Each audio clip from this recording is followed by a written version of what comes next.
for joining us on Alumni Day, everybody. It's nice to see the big old Bruin family coming Bruin together. Family, as we say here at Westwood. Oh, wait. Before we start, we want to thank the Blue, Gold, and Life! Blue, Gold, and Life members for making Alumni Day possible. So, hey. Thank you so much. Yes. All right. So, my name is Kausar.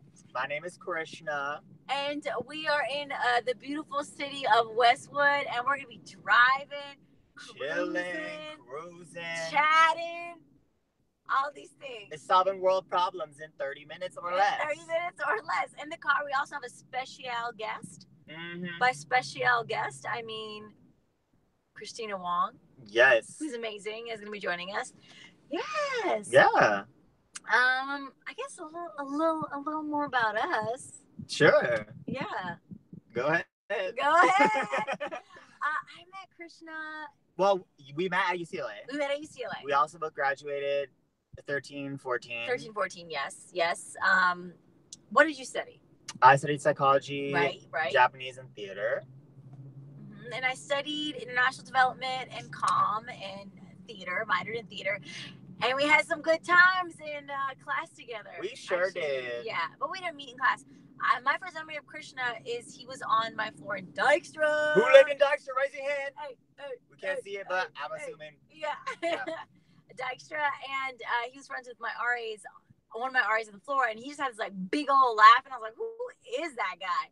And who is that guy? I said it exactly like that. Yeah. No, I was like, oh, this is cool. And then we also had matching shirts.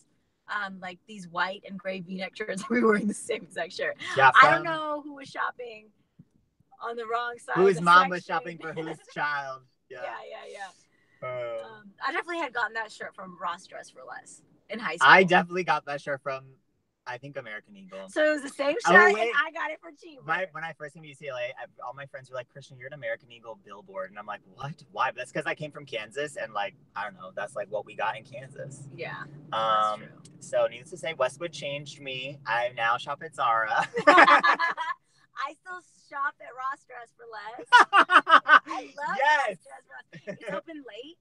So I'm open late. It's open until like midnight sometimes. Like people. Wow. It's kind of like a lifestyle. Ross Dress for Less is a lifestyle. Yeah. Yeah. And today we just wanted to talk about professionally. We both do entertainment and comedy and content creation. So we wanted to talk a little bit about that. Yeah, and like what our experience is like and how different aspects of our personal identities affect how we traverse this entertainment field specifically. Traverse. That was a UCLA word I learned at college.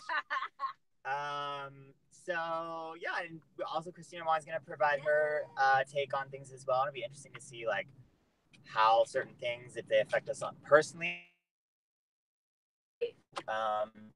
So also it's super nostalgic coming back to campus and seeing things that are new. Oh my God! If you graduated, I guess before us, like we came back to campus and we were like, what is this massive 5-6 star hotel doing on campus? I think it's a 10-star hotel. That's a thing. Yes. Right? 10 stars. Yeah. So that's just chilling there across from Ackerman now, and I'm like, it's called the Luskin. Yes, and it even sounds fancy. Fly looking. Okay.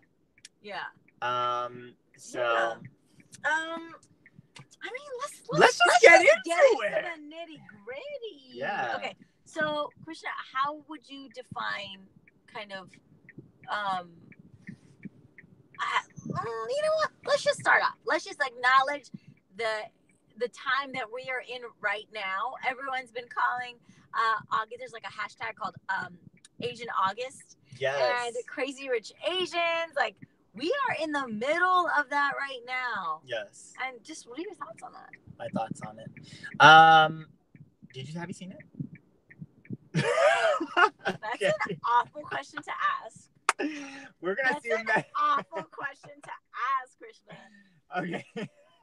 Well, anyway, so I think it's great. I think that any chance of promoting different stories that haven't got their, like, I feel like these stories,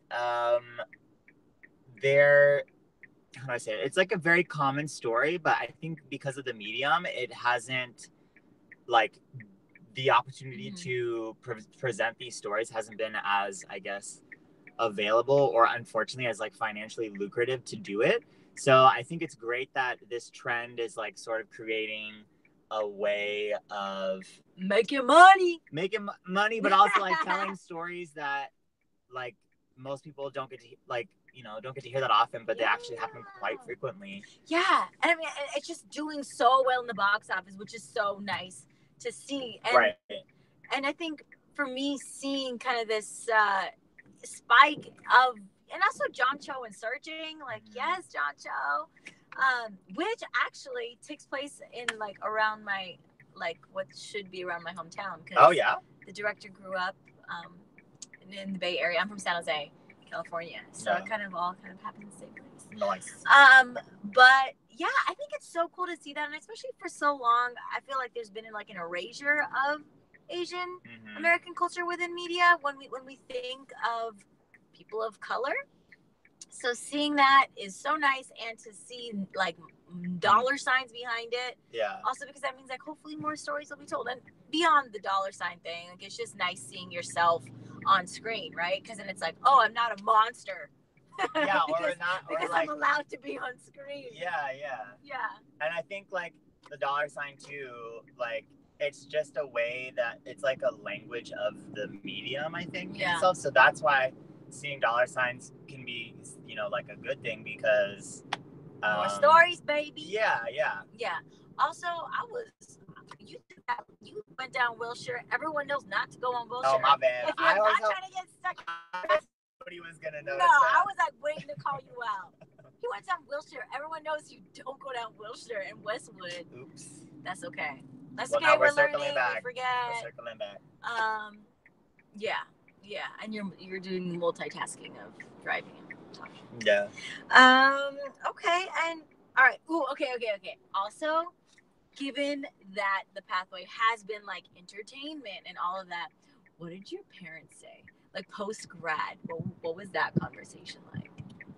About, like, career choice? Mm-hmm. I don't know if this is a common thing with like, a lot of people of color's parents, or specifically, like, Asian heritage backgrounds. Right. But I think, it's just, like, sort of assume that it's gonna be sort of like an office job, or, like, because my family is all very academic. Yeah. So hearing that I wasn't gonna go to an office job was definitely very, like, oh my God, because they don't really know. I think it's mostly based in, like, they want to support you, but they also don't have the personal experience to know how to do that. And so they kind of freak out, because it's like, oh God, I've never seen a job like this before. How do we support him? But also, like, how do we even know this is going to work out? And he's not going to be, like, eating mud off the streets or something. What are you doing? Yeah. That's real. That's super real. What were your parents like? That is a good question. I think my parents saw it coming. I mean, honestly, it's like that thing, right? They put you in every extracurricular to get you into college, to get you into UCLA. Yes. So I couldn't play sports. Like, the one goal I've ever made on a soccer field. Wait, was what? Was for the wrong team. Oh, I was not that bad. That is bad. No judgment zone. This is a no judgment car right now. Oh, man. Hyundai. No judgment Hyundai. This is a Tesla. I don't know what you're talking about. This is a Tesla. We are definitely in a Tesla right now. We're live streaming from our Tesla. Yeah. These are our personal Teslas. Yes, that we... We each have 3. Yeah. So what was I saying? You're talking about scoring a goal for the wrong team. Yeah. Oh, yeah. Let's skip past that part. You guys get the point. I was very bad at sports. And so they were like, gosh, we're going to put her in. And then theater ended up happening. So they kind of, like, they saw me in it growing up. And then, and so when I went to college, it's like, oh, I'm going to do something else. I'm doing international development, which was great. And I'm so happy I studied it. But I think it was, like, my freshman year. I was sitting on the roof of some building, and I was like, what do I want to do most in the world? And it was, you know, acting. So your voice really changed within the last 4 years. Is that yeah? That's how I sounded when I was a freshman. Yeah. What do I want to do most in the world? Yeah. But now I talk like this. Yeah. So I decided I was gonna do acting. And then I was working. I still do a lot of like nonprofit freelance stuff every now and then. So I was working at a nonprofit. Now I made the transition into full-time acting, but it just kind of took them a couple of years to be like, oh, okay, you can survive off of that. Yeah. Whoop. Side note, I think a lot of that also comes because there's a lot of talk about like people saying, oh, we need more Asians on screen, we need more, I don't know, any ethnicity on screen. Right. And I think a big part of that is it's sort of like a two-way, I guess, dilemma in a sense, because it's like you have one side of the screen that is like, yes, we want to see more people of color on screen, but then you have the historic family side of it where it's like, yes, you want to see more of that, but then also in the culture, that type of job is not promoted or like not seen as like a potential outlet.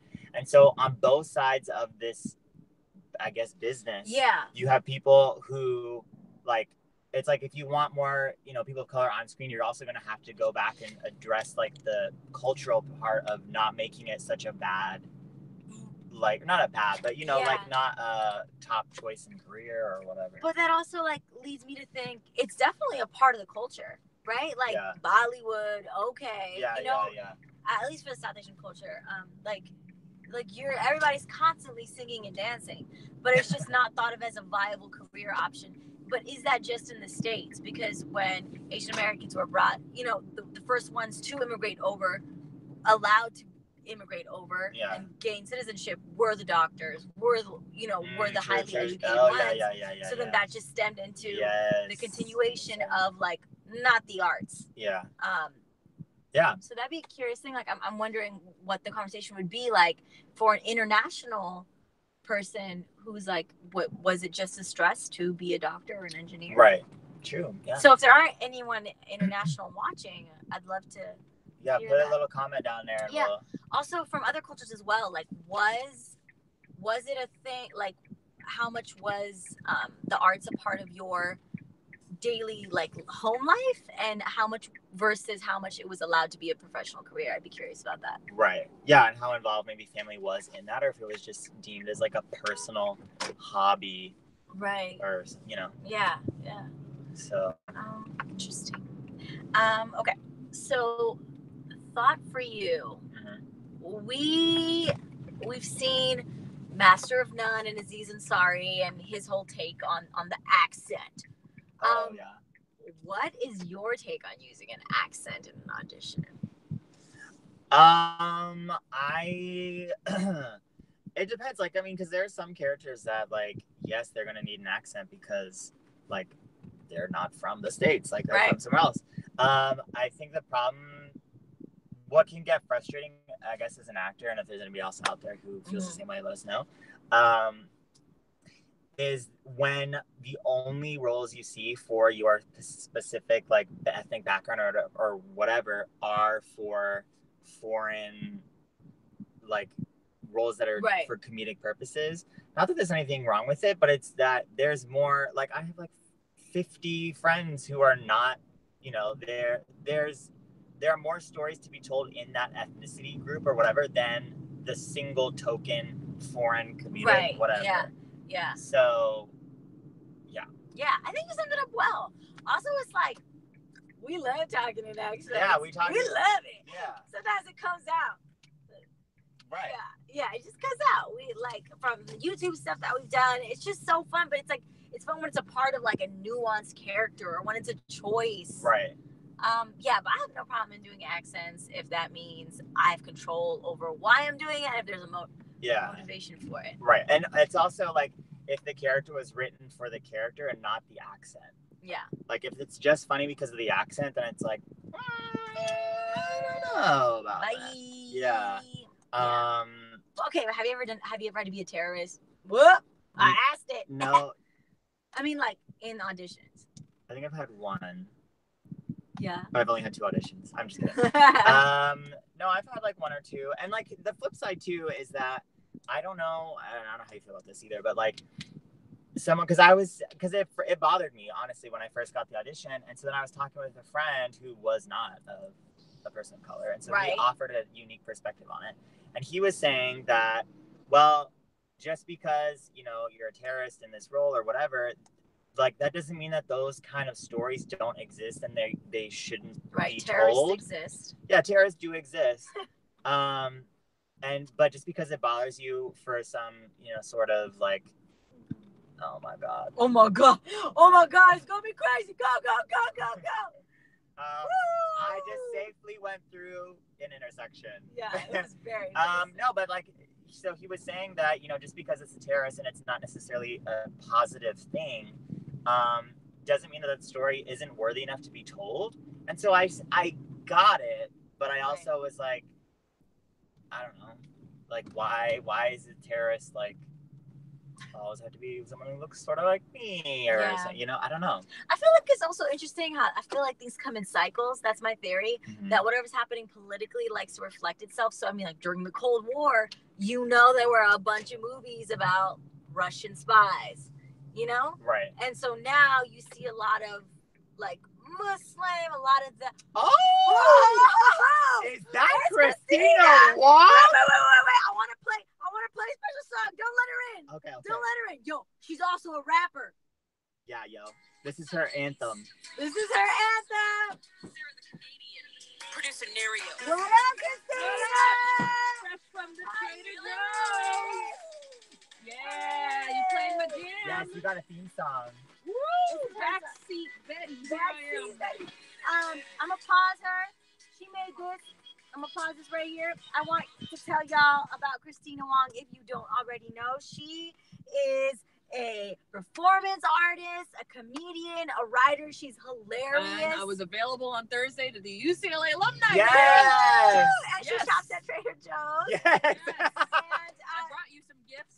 Thank you. But do you have more compliments? Yeah, I wanted to compliment her more.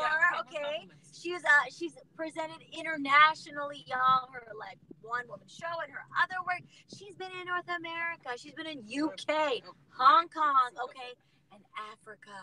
All right. And she just has she was featured in New York Times, the Off Color series, right? Yeah. And she has a new YouTube channel she recently released called Radical Cram School. Thank you for trying to remember. Yes, I did remember. I wanted you to fill in the sentence for me. Yes. Like teamwork. Audience participation. So, I promised you are, I can tell you all are hungry here. Yes. Yeah, well, first, traffic is awful. Not a banana in my pants, but very happy to see you. Banana! Cheers! And then also, cheers. I want to tell you I respect your culture. So, why? What did she get? Oh my god! Just like Mama used to cook it, right? That's awesome. Is hilarious. Yes. So she got us some Jaipur vegetables. Vegetables? And some yellow takada. Because I like to just see you two as ambassadors of food and only versus artists. Wow, Trader Joe's is teaching me about my culture because I don't even know what this is. Straight up, first, if Trader Joe's was really selling Indian food, it would be like Uncle Joe's, Yes, or like you're Auntie right. Joe's. They do that. They do that for like. But we should get you chocolates. Oh my goodness. Oh my God, Kristina. Yeah. You like went ham. Let me tell you what happened. Yes. Oh my God. As I was headed in, there's a woman on the bench who was asking for spare change, and I said, "I'll buy you something," and she said, she said, "Can you bring me back a gift card?" Gift card minimum is actually more than I wanted to spend on someone I just met. Yeah. So I was like, all right, I'll just buy a bunch of things and let her choose. And she flat out turned this down. She turned it down. She said, "Let me see," and I pull it out. She said, "Let me see." She went, "No, sorry, sweetie," and I was just like, "Oh, you just asked me to help you." I don't know. Beggars can be choosers. I get they can. Anyway. Yeah. Yeah, let's dine. Let's dine. We're talking about race now. We're talking about. Should I split this up into threes? How should I do this? No, we're just split it up. We're gonna eat it. Let's all eat it together, like a team. Kristina, can you like what are your thoughts on? We're gonna back it up. We already talked about this. what do you think about the spike in Asian American, or just Asian, like Asian August content Asian that you're August. seeing? Well, I'm much older than you all. I remember when Westwood had no grocery stores. There was just a place called Breadsticks that was over there, a little sad little grocery store with. Would you like some chocolate? Let me talk about chocolate as I talk God about. God bless you, Kristina, for bringing. Yes. Want me to feed Those you? raspberries. Sure. We gotta keep both hands on the wheel. Oh, Crazy Rich Asians, speaking of. Yes. Is that what these folks are in line for? I don't know. It's Thursday. Go ahead, ma'am. You're welcome. You're welcome. PSA, if any of you are driving right now, which if you are, please keep your eyes on the road. Yeah. But also, oh, this is delicious. I've never had. There was this. no such thing as Whole Foods when I was a student here. Mm-hmm. Okay, so that's how far I go back, right? Mm-hmm. dang, Class of 2000, right? nice. And this is like dial-up internet. Okay, we couldn't do this. Yeah. We could not do this. Yeah. We'd have to use things called tapes. Anyway. Oh God, sounds awful. So I have a lot of my career is in live work. I make a lot of live theater shows. Mm-hmm. I believe I'm very prolific. I just don't. She is. I don't have the if all my shows were on IMDb, I'd have a very long IMDb page. But I mostly make live work, and I gravitated towards that because I felt like the ideas that I was interested in were being explored by poets already, by fiction writers, by memoirists, like all these. That was what was so interesting. Now it's like we're finally getting to see just like a sliver of that. Yeah. The depth of those stories online and in movie theaters. So it's exciting. I'm sensing I'm getting some of the residual effects. Are you? Yeah. Yes, that's awesome. I just put out a web series called Radical Cram School. Yes. And we got a call from a network to do a general meeting there. Shut up. Yeah, so that's amazing. that was really exciting. And what else has happened? You just came back from Tennessee. I came back from Tennessee, Knoxville, Tennessee. Yeah. It's wild down there. It is very Bible Belt. It's very and I never imagined that I would be able to play my shows in areas like that. But I toured a show called the Wong Street Journal. You played some of the music from that, and that show is about how I went to Uganda 5 years ago, and then ended up recording a hit rap album. Yes. In the region with local rappers. But it really was about me navigating my proximity to white privilege as an Asian American in another country of color. That's the deep that is thing. But that's all explored. I'm like claw handing them. I'm trying to lean in for the camera. Yes. But anyway, so it's exciting and but I also understand that I've had to bring my shows to live stages because if it's taken us this long to get a narrative about a girl whose hot boyfriend is really rich and she just has to get past the mom, if it's taken us that long to get here, how much longer? I'm not going to sit around and wait for somebody to be like, I wonder if there's a Chinese American woman who made a rap album. Yeah, exactly. Yeah. How can we put that on the screen? Yeah. I've always taken initiative. I will always. I sort of see my whole worldview on this as I'm going to do this until the wheels fall off. Yeah. Right. Which is unfortunately, I think for a long time I was in this attitude of I'll get discovered and something will be easier. It has been easier, but I think what I've learned as artists, especially in this kind of industry and field where nothing is guaranteed, you have to just keep walking. You keep going, you keep putting a foot in front of the other. You keep going. You don't rest on your laurels. You don't say, okay, this was my big breakout, and now I sit back and wait for the phone to ring. Regardless, you just have to make it happen. Even though we have a meeting with a network in a few weeks, and they were interested in our web series, I'm still planning ahead to I still have to figure out how would I self-produce the next season of this, not count on them to show up and rescue me. Yeah. One of the things they were talking about, I don't know, I think it was in one of my classes or something, they were saying that a lot of times one of the biggest, I think this actually equates to any field, but one of the biggest definers of success in a field is not necessarily your talent, but your grit. How much you stay with it, how much you... It's who's still standing at the end of the day. Totally. There are people who've recommended me for things, and they don't still have not yet to see my shows. They just get my emails all the time and know I'm always That's working. amazing. That's how I ended up in Nigeria. Yes, my emails. My friend Edgar, who saw me do a short presentation at a conference many years ago, happened to get in a phone conversation. He never saw the show that I brought there, but he recommended me, and I was presented by the United States consulate in Nigeria, right? That's so cool. And I was just like, oh, so sometimes it doesn't even matter who sees your work. You just, after a while, people know, well, she hasn't retired. Yeah. She isn't going anywhere. Yeah. Yes. Some people, you know, I'll check in on people that I left school with, and they've, you know, decided, okay, this is what I'm going to prioritize, which is consistent income. Right. And they're selling real estate. Money is good. And it's very real. And it makes, you know, if they can find joy in that and it does what it needs to do. Yeah.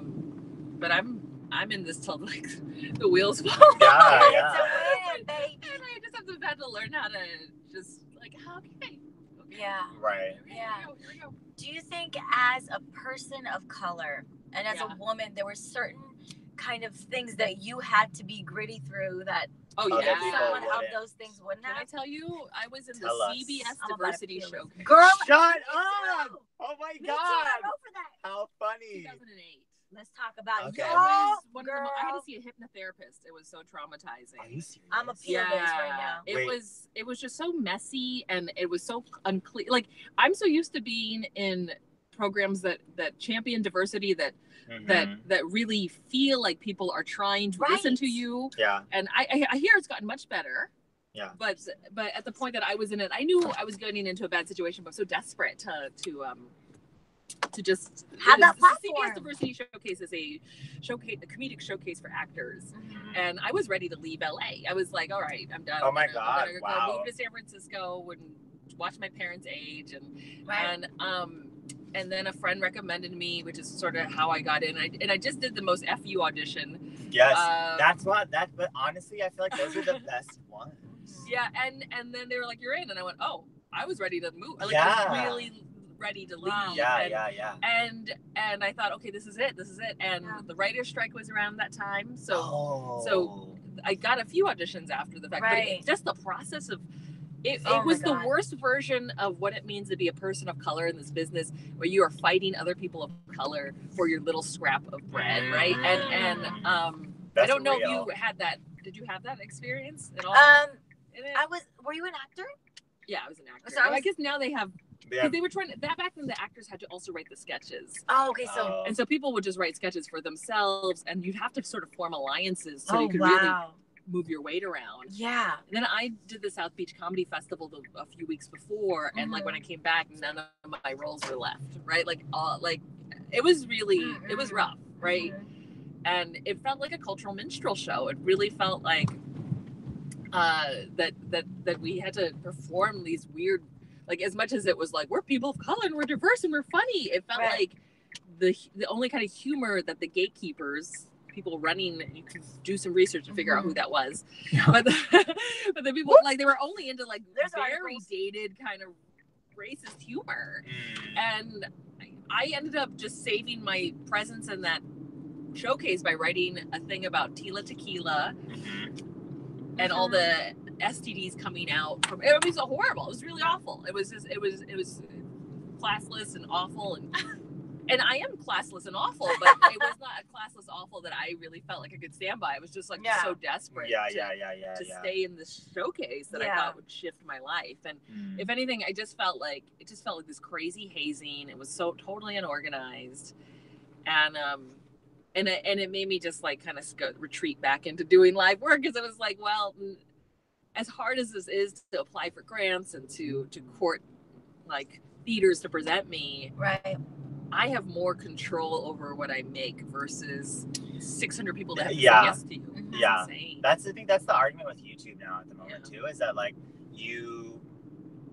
I could make a video and I don't have to go through five different meetings to be cast in something, because I'm gonna cast myself, boom, and people are gonna either watch it or they don't. Oh well. Yeah, the tricky thing is with YouTube, I feel like it's very hard to go viral like it used to be. Like, you all hit the sweet spot with your video. Well, but like it's I think it's hard too because there, like, earlier there weren't algorithms that you had to kind of fight. Yeah. Right. So it was easier to go viral because You would have to pay people to watch you.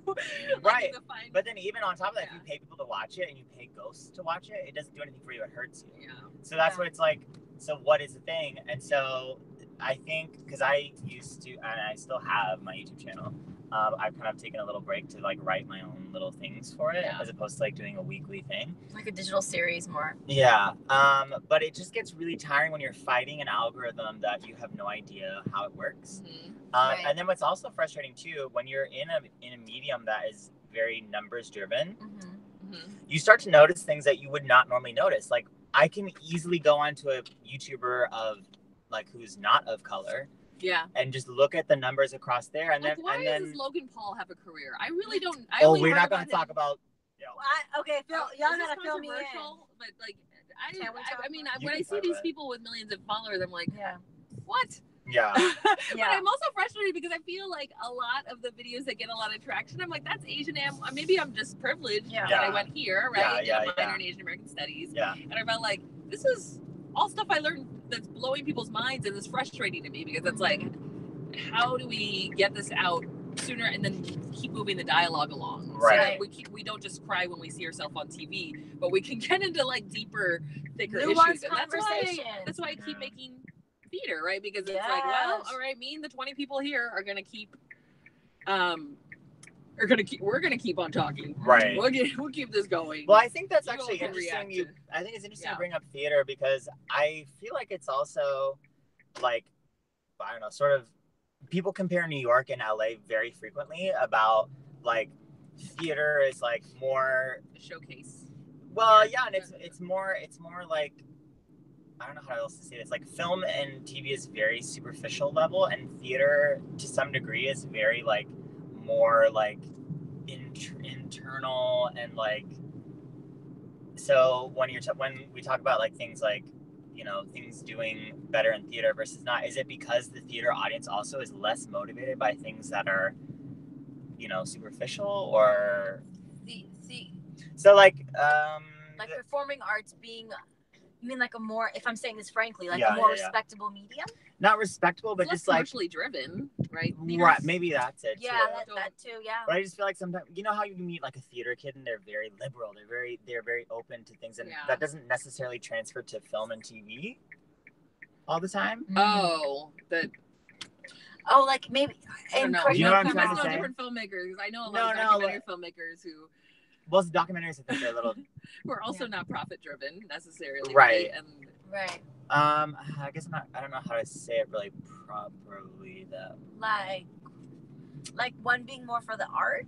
Yeah, and like I don't know. I feel like there's this big comparison between New York and LA, where LA is full of like they're pretty people but dumb people, and New York is full of like the smart whatever. There are a lot of dummies in New York. Well, yeah. But I'm wondering if that stereotype or whatever goes along with what medium is like more popular in those zones. Yeah, I mean, this is definitely a town that doesn't know there's a lot of theater, and there's a ton of great theater. And I do feel like there's a resurgence of people showing up theaters because they're kind of over what's on TV. Right. They want to be around people. They're sick of staring at a screen and watching hey guys, thanks for subscribing to my channel video, you know. So there's a reason why it hasn't gone away and why it's still very much of an experience. Even like Hamilton, right? Like, like there's something about live. Well, I haven't been able to sell my kidney to Hamilton, but I want to see it so bad. I've followed the.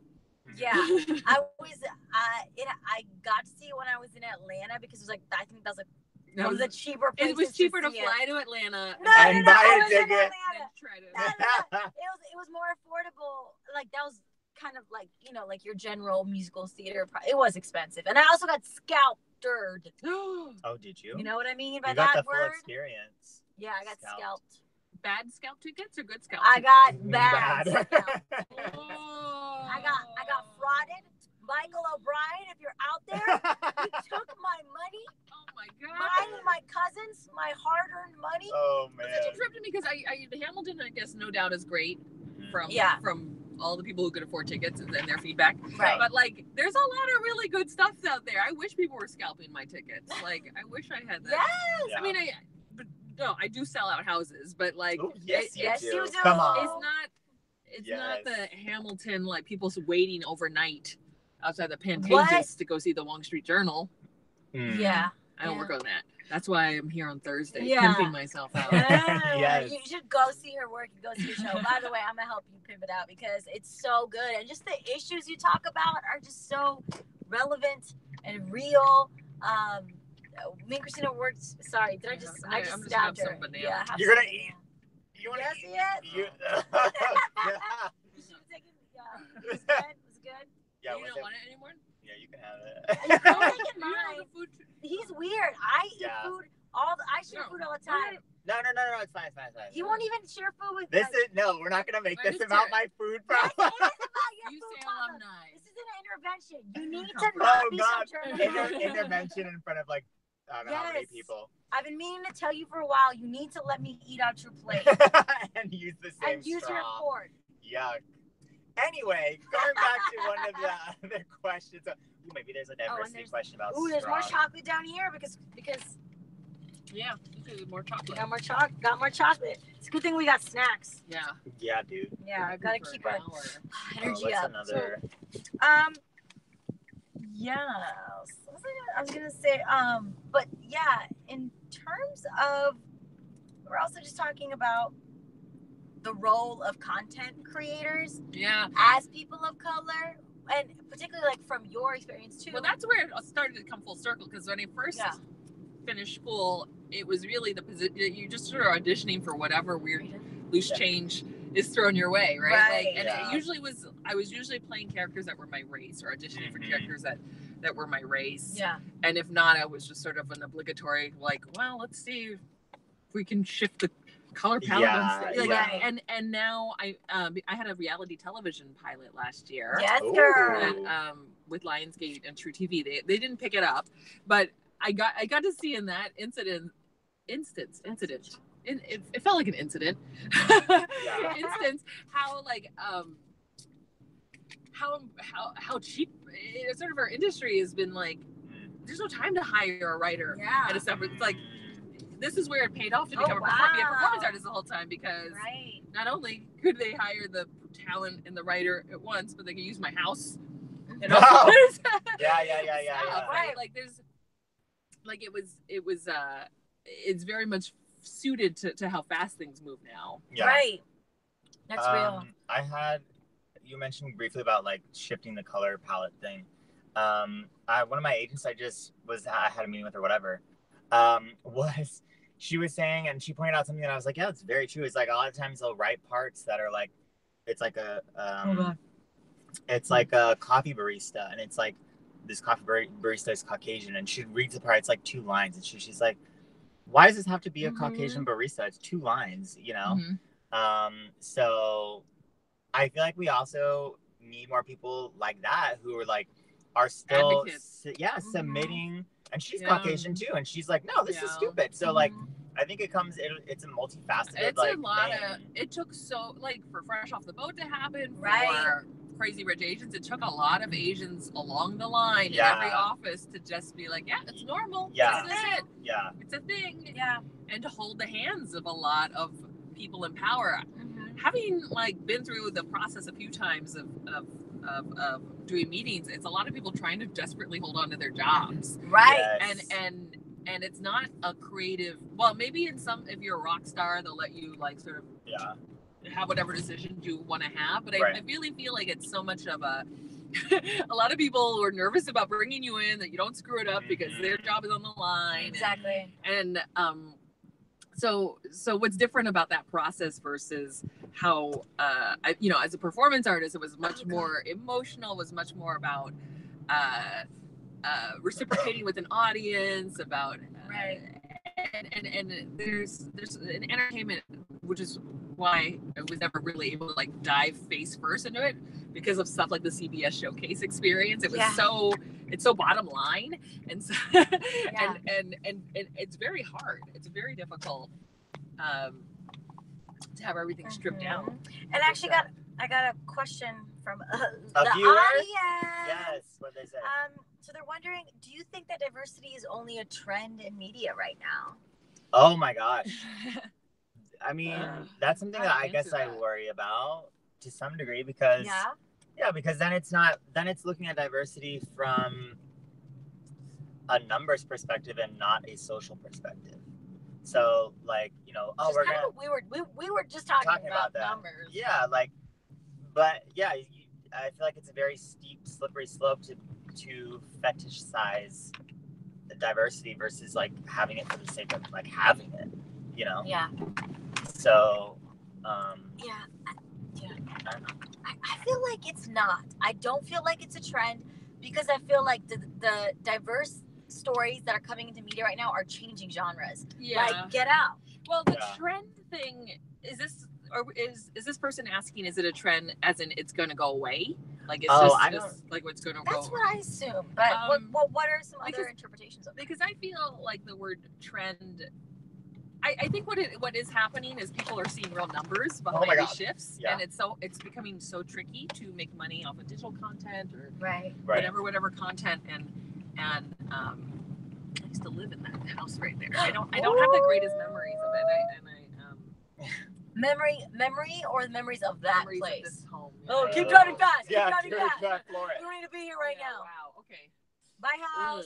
Ew, we didn't like it. I mean, but I also like I don't like that. I guess I was just playing like devil's advocate or whatever. It's not necessarily that I don't think it's a bad. But no, that's a good valid viewpoint of like, is it around just for a while? It's gonna make money, right? But I do feel like these networks they have to both look at trends and it's a lot of like everything is shifting so quickly month to month. Like how I think it's hard when the trend is like month to month it changes. Yeah, I think it's hard when the trend is a race trend versus a story trend.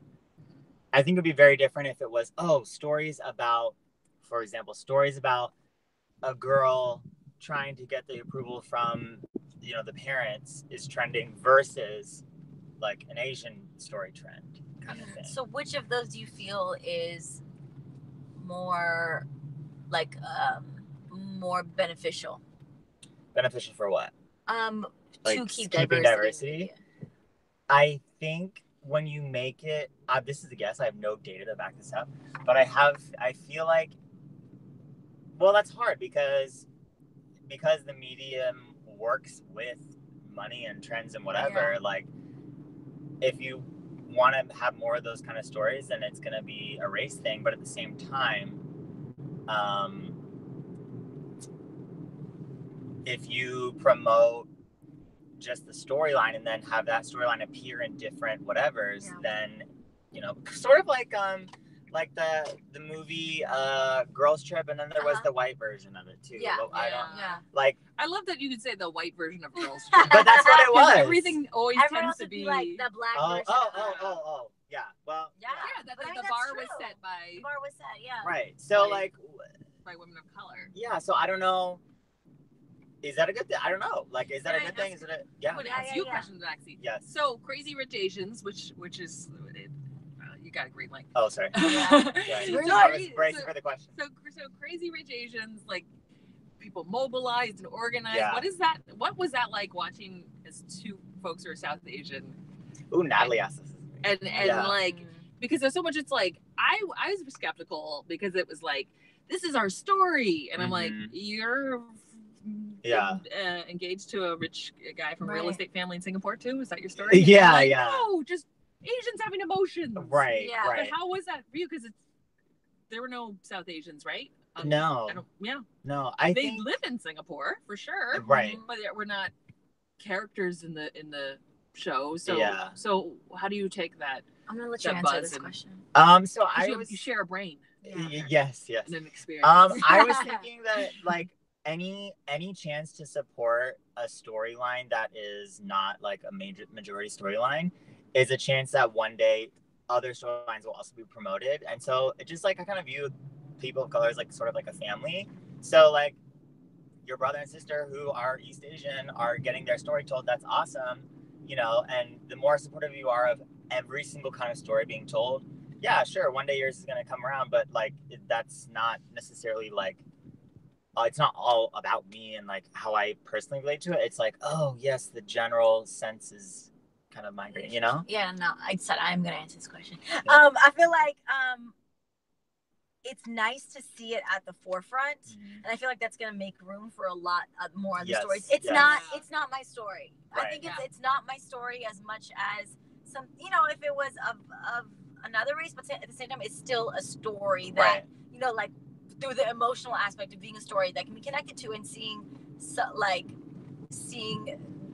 as the category of Asian, you know, at least it's being represented. And I feel like we having discussions as well, but like, you know, we're gonna be critical of things that we don't see often because we expect it to represent us all. Right. And I definitely feel that way about stuff like, you know, like Master of None, right? Like that's not totally my story either, and I you know, have critiques of it, but I feel like I am that way because I don't have a million people to look to do that.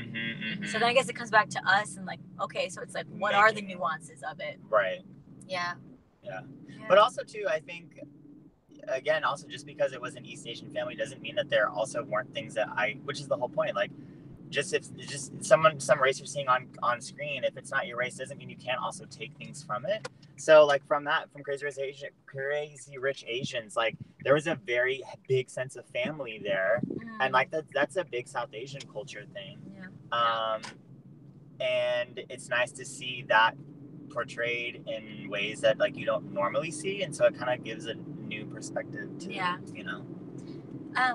Also, that makes me want to ask, like, do y'all? Oh wait, we got a live stream question. Oh, what? Okay.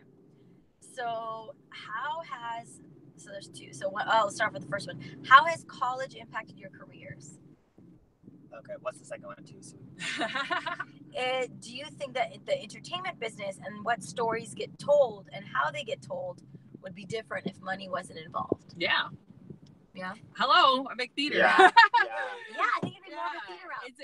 It's like all these weird stories that like aren't happy, that are queer, right? Yeah. That are filthy and messy, and like that's all I do all day long. Yeah. And I'm supposed to keep it clean for the alumni, but come to my shows, folks. Yeah. But money determines so much of why stuff gets sold or not, and they say vote with your dollar, and seriously, I mean, but I figured out the grants, so yes, just doing whatever. Grants and Kickstarter, shaking people down. I feel like also, but with TV and film, like you need money as an entryway. Now it's less, which is why it's changing. Like you can make stuff off your iPhone. Right. Before TV and film, there was your ticket was money in because you needed materials to make it. Changing now, and I feel like that's reflecting in the content we're seeing. So yeah. So the first question was about careers at UCLA. I was a World Arts and Cultures major and did a double major in English. And when I was in school, there was no minor in theater. And not to dish your minors, but I was a little like overwhelmed by the theater major because I was like, I don't know how well I will do as using my undergrad education in one major where I'll be up against just white kids for roles. Right. I don't know if I will get a full education, and I found myself just much more into the performance art and the kind of the more experimental work coming out of World Arts and Cultures, and was like, I also like writing, and so I'll do that. And I had no idea that my professors, who were like these rock star performance artists, I just assumed, wow, they're so happy, I want to be just like them. I didn't know what an obscure genre I'd entered when I finished school, because like they were the world, right, to me. And it's kind World Arts and Culture. But I think, I mean, that's how it works as an artist. You kind of have to be a little naive and go, okay, this exists, because you have to believe something exists, and then you live your world out in this existing world. So I was just like, okay, I'm gonna be a performance artist when I grow up. And I just carved it out, and it was very difficult and hard. It's funny talking to people who are studying really hard for tests and stuff, because like I think so abstractly now that a lot, the only thing that I really feel like I wish I took more from college was a sense of discipline. Oh my God, so much same, of this is. Same, yes. So much of this line of work is like, yeah. Whereas school, it's like you're fulfilling deadlines that someone demands on you. You have to set your own deadlines as artists, and especially when you self-produce. Yes. You have to, you have to like make your own budgets, make a plan. There is no one holding you accountable. Maybe the possibility of more YouTube followers hold you accountable. Right. But yeah, that's the only thing which I don't feel like I got out of UCLA. I'm not mad at UCLA. It's just the way I learned to work the system of school. I find that I'm just better at learning in real life, and it took being out of school now for 18 years to finally get a sense of how do I have a healthy work work schedule? How do I have healthy boundaries? Mm-hmm. Right? Like, how do I say, okay, I'm not going to do any more work because I've been working for 8 hours. Right. Or 10 hours or 12 hours. Yeah. Because 14. School kind of taught me, like, oh, you can pull all-nighters. You can drink coffee. Yeah. And you can buy yourself 6 more hours to write a paper you didn't start. Right. Yeah. And that was not a really good habit for me to take into the world outside of school. That's real. Yeah. What about you all? How is school for you? I'm trying to think about that. I feel like it's impacted my perspective on just the industry and because coming from the communication angle, what is the responsibility of media? That'd be a common discussion, right? Like, is the media making a reflection of reality, or is reality a reflection of media? Yeah. So I think I don't have the answer to that, because I think it's definitely a back and forth, like a pendulum swing of it. Yeah. But I think it's made me appreciate that and consider the role. I mean, for me, I'd like to think that they go hand in hand and just kind of reflect on that role a little bit more and feel more responsibility over that, in content creation and all that. So and also I'm super grateful of my experiences at UCLA. For me, also, it was how I kind of finagled coming to LA and having a smoother transition into the entertainment industry. God, totally. I'm gonna go to this college instead so I can become an actor. Yeah. But I kept that part to myself. Yeah, and I'm so grateful for it, and also to be in a city that is so creative and vibrant. Like people from that's the spot. Like, I want to move to LA. Yeah. I'm already here. Yes. Because of UCLA. Right. Yeah. Same. Because I moved from Kansas and. Oh, I didn't know. Yeah. Moved from Kansas, and I didn't actually realize how more convenient about what a good decision it was having to then want to stay in LA. Because everybody's always like, when you meet people who just moved here from out of town, or they're trying to, do their thing, they're like, oh, how did you meet people here? It's so hard in LA. And I was privileged enough that I don't know what that's like, because I had a built-in network with UCLA. And on top of that, when you drop the name out, just not necessarily to get attention, but if you just say, where'd you go to school? And you say UCLA, and then someone's like, oh, I went to UCLA too. It's an instant connection with someone in the city, that you've had for however many years. And so, I'm still close to the folks in the World Arts and Cultures department. I see them at shows. Oh, yeah. They bring me back to speak. Yeah. And some of the Asian American Studies professors. I've been brought back to the commencement speech at the Asian Pacific Islander graduation. Yeah. And I demanded from the stage that Professor Valerie Matsumoto change the B+ she gave me for the oh my God! Did she change it? No. Shut up. No. And that's the funny thing is I went my whole life being so paranoid about grades and grades. My life is so strange and abstract now, and the stuff I make is so that I'm not saying it's not.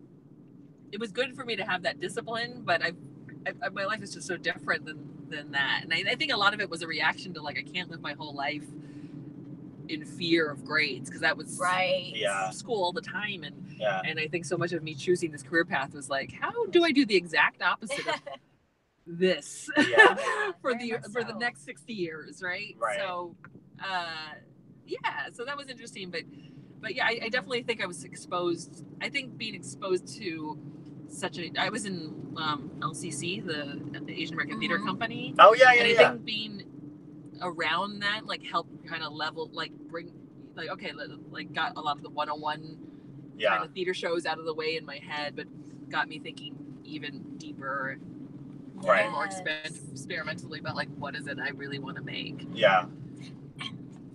What? We got a question? We got one last question, and it's our final question before we close out. Okay. What do y'all love most about making people laugh? Well, I make people cry too. Confuse people. Making people feel. Yeah.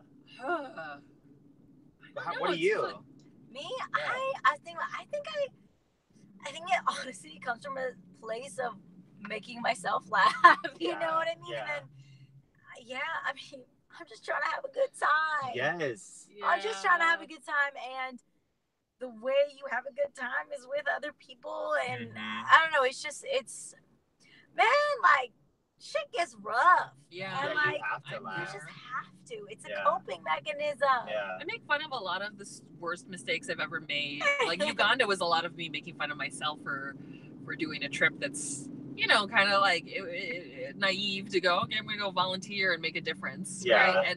And so to have processed it in the writing of the show and present it to an audience and have them laugh at me with me is that to me made that whole like crazy messed up experience worth it. Like, okay, we're all in this, we're doing it. But also it's like I think it's a beautiful thing to feel seen and to feel like you're alive and someone's paying attention to you. And I mean, it's not the same cliche of like, oh, you just need attention so bad, but I think there's something really powerful in just like, wow, like we were talking about, you hosted what was the show called? I talked about the Bruin show for the freshmen. Welcome to Bruin Life. Welcome to Bruin Life. So Kausar hosted that show. Sorry. And I told a story about how I told my biggest secret, which is I saw a therapist when I was at UCLA. Yeah. And it wasn't that great. That's why I became an artist. But like, I remember when I said it, here's my big secret. I saw a therapist. The whole stadium started applauding. Yeah. They did? That's awesome. It was really healing. Like, it has become full circle with a lot of weird stuff. And then have all these Asian women and others run up and hug me. Yeah. Because they're thinking about this too. Yeah. So to me, like, just like we see each other, right? And so to me that I told this ridiculous, funny, and just totally sad story about how bad therapy, like trying to get help, and I hear it's much better. Yeah. I'm glad it is. And you can thank your ancestors in the class of 2000 for helping make you. Thank you, Kristina. Thank you. Yeah. But so I think that's a lot of why I do it too. Yeah. It's therapeutic, but totally. really it is that thing to feel seen. Right. And you're not just a side character in someone else's story. Right. Yeah. I feel the same way. Like I feel like I have a general sense of joy about things, and sometimes like things that are very grave, like it helps to just be like, well, I'm gonna laugh about this in hopefully an hour. Hopefully. Yeah. And like, but then sharing that joy with other people, there's such a, like, you know, when people say like give into the world kind of what you want to receive or whatever, like just kind of giving out joy and like the joy that I already experienced, like I feel like it's just like, like I want to show you how fun life can be, etc. And then when you hear the laugh back, it's like, okay, we're getting, you know, we're going somewhere. I don't know where it is, but we're going somewhere, you know. Well, we thank y'all for joining us. Yes. Hopefully this made you I can't laugh wait to get out a of little this bit. car. Oh, it's so bright. What a We're just perfect way driving to in end. circles. And also, we just wanted to again thank the Blue, Gold, and Live members who made Alumni Day possible, and Kristina Wong for joining us. Yes, I want your autograph afterwards, girl. Yeah. But thank y'all. We love UCLA. We love y'all for being alumni, and thanks for joining us. Yeah, if you want to follow all of us, our stuff is in. Oh wait, there's no description. I went YouTube mode. Just somewhere. Our handles are somewhere. Yeah, our handles are somewhere. I'm Miss Kristina Wong. Miss Kristina Wong. This is Kausar the person. I'm Krishna Kumar, and we are signing out. Peace. Bye. Bye. Bye. Now we wait.